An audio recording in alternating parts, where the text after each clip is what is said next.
What is motivating Republicans to create a problem out of nothing? I think we can find the answer right here on our panel of witnesses.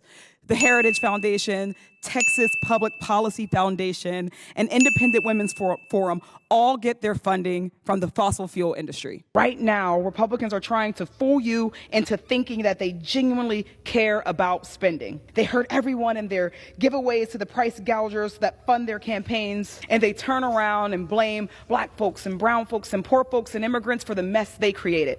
They're lying to you, but you deserve the truth. The truth is that this isn't about balancing the budget. This is about attacking working class, middle class, poor, and marginalized Americans to serve themselves and their filthy rich friends. Republicans want to control what books you read.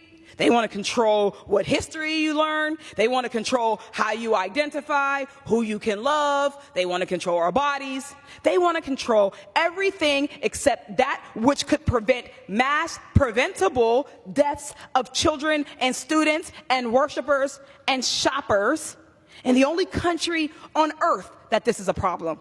The truth is that if Republicans don't get their way, they're threatening to default on our nation's bills, crash our economy, and unleash economic catastrophe that would kill at least 7 million jobs, 7,000 in my congressional district alone.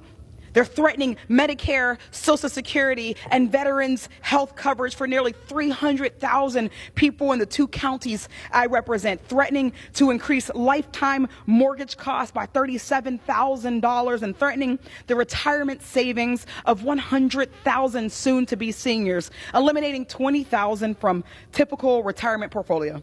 But this isn't about statistics. This is about people's lives. This is about the single mother who, like mine when I was growing up, is paid wages so low at her multiple jobs that she needs food assistance to make sure her kids don't get on the school bus hungry. And let's not forget, this is also about the billionaire CEO who is bankrolling the Republican politicians behind this attack on working families to win themselves yet another handout that will be paid for by tearing food and shelter away from all the folks I just described, millions of families just to buy another shiny new yacht, or another vacation home, or another fat check to those same politicians as a thank you for the favor. By forcing a choice between agreeing to their authoritarian tactics or default, Republicans are erasing the voices of millions of people in this country who oppose default, who oppose economic catastrophe, who oppose tearing away food stamps and health care and Social Security and Medicaid and Medicare. Republicans are using the threat of default to override the will of the majority of the country and bury poor and working class Americans. And we cannot and we will not let them. Republicans would rather invade sovereign nations and line the pockets of war profiteering friends than spend a single penny actually helping Americans suffering from addiction.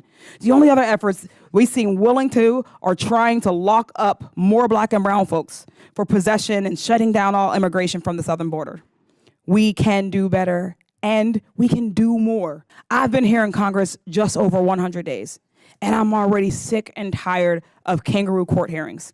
And I imagine the regular folks whose hardworking dollars are wasted here are sick of it too. My Republican colleagues seem to subscribe to this belief that DC residents are incapable of self-government and that DC residents need members of Congress from faraway places to regulate their conduct.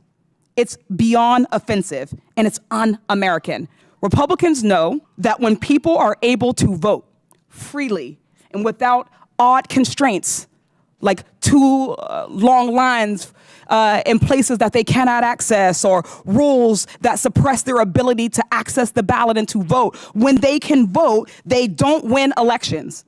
So they make it as difficult as possible and outright deny the right to many Americans.